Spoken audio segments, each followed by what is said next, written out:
अस्सलाम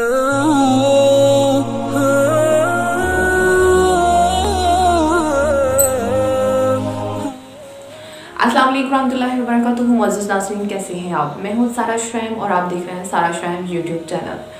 शुक्रगुजार हूँ कि आपने अपना कीमती वक्त इस वीडियो को देखने के लिए निकाला। मुअज़्ज़िज़ नाज़रीन, जैसे कि हम सब जानते हैं कि क़यामत करीब आ चुकी है और क़यामत के दिन ऐसा दिन होगा कि जिस दिन अल्लाह के अर्श के अलावा कोई साया नहीं होगा और अल्लाह रब्बुल इज़्ज़त उस दिन 7 खुश नसीबों को अपने अर्श के साए तले जगह नसीब करेगा। दुआ करती हूँ कि अल्लाह रब्बुल इज़्ज़त उन 7 खुश नसीबों में हमें भी शामिल कर ले। पहले नंबर पर ऐसा हुक्मरान जिसके फैसले इंसाफ पर मबनी हो, यानी इंसाफ करने वाला हुक्मरान। दूसरे नंबर पर ऐसा नौजवान जो अल्लाह की इबादत करते हुए बड़ा हुआ हो, जो अल्लाह की इबादत में मशगूल रहते हुए बड़ा हो। अल्लाह अकबर। उसके बाद तीसरे नंबर पर ऐसा खुशनसीब इंसान जिसका दिल मस्जिदों में लगा रहे।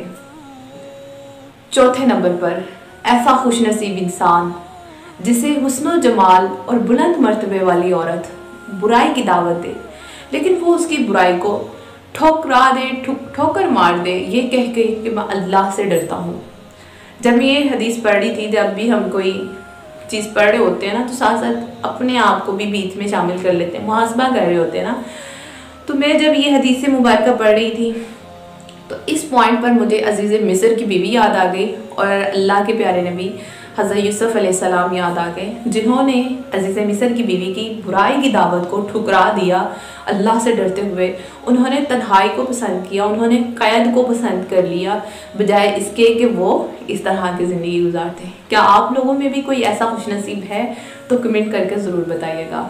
उसके बाद 5वें नंबर पर ऐसे 2 खुशनसीब लोग जो अल्लाह रब्बुल इज़्ज़त की खातिर मोहब्बत करते हों, उसी की मोहब्बत में मिलते हों और उसी की मोहब्बत पर अलग होते हों। 6ठे नंबर पर ऐसे खुशनसीब इंसान जो अल्लाह की राह में कोई चीज़ खर्च करते हैं, सदका देते हैं, दाएं हाथ से सदका देते हैं, बायां हाथ नहीं जानता कि उसके दाएं हाथ ने क्या किया है।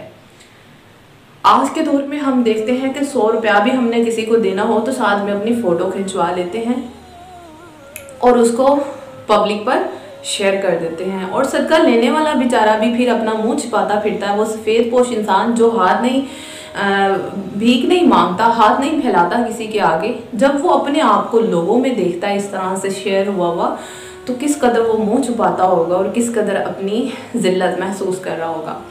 तो सदका अगर हमने ज़ाहिर करना है तो हमारी नीयत अगर रियाकारी की नहीं है तो दूसरी नीयत फिर ये आ जाती है कि हमें सदका इस नीयत से देना है कि हमें देखकर कोई और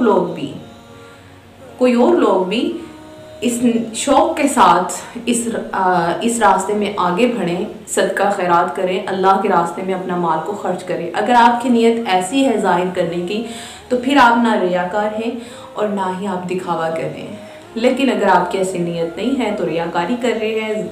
और इससे बेहतर ये है कि जब भी आप सदका करें तो आपका बायां हाथ भी ये ना जानता हो कि आपके दाएं हाथ ने क्या किया है। 7वें नंबर पर ऐसा खुशनसीब इंसान जो अल्लाह रब्बुल इज़्ज़त को तन्हाई में याद करे तो उसकी आंखों से आंसू जारी हो जाएं। अल्लाहुम्मा जअलना मिनहुम आमीन। अल्लाह रब्बुल इज़्ज़त से दुआ करती हूँ कि क़यामत के दिन इन 7 खुशनसीबों में से कोई एक नंबर हमें भी अता कर दे। आमीन सुम्मा आमीन। ये हदीस मुतफ़क़ुन अलैह है। इस हदीस का रावी हज़रत अबू हुरैरा रज़ियल्लाहु ताला अन्हु है। सही बुखारी की ये रवायत है। सही बुखारी के अंदर किताबुल आज़ान बाब नंबर 36 हदीस नंबर 661 है और इसी तरह सही मुस्लिम के अंदर बाब नंबर 31 किताबुल ज़कात में ये हदीस 2427 नंबर के साथ मौजूद है। अल्लाह रब्बुल इज़्ज़त हमें सही मानों में अमल करने वाला बनाए। दुआ करती हूँ कि अल्लाह रब्बुल इज़्ज़त क़यामत के दिन हमें बग़ैर हिसाब व किताब के जन्नतुल फिरदौस का दाखिला नसीब फरमाए। आमीन सुम्मा आमीन। मिलते हैं इससे अगली वीडियो में। दुआ में याद रखिएगा। अल्लाह हाफ़िज़।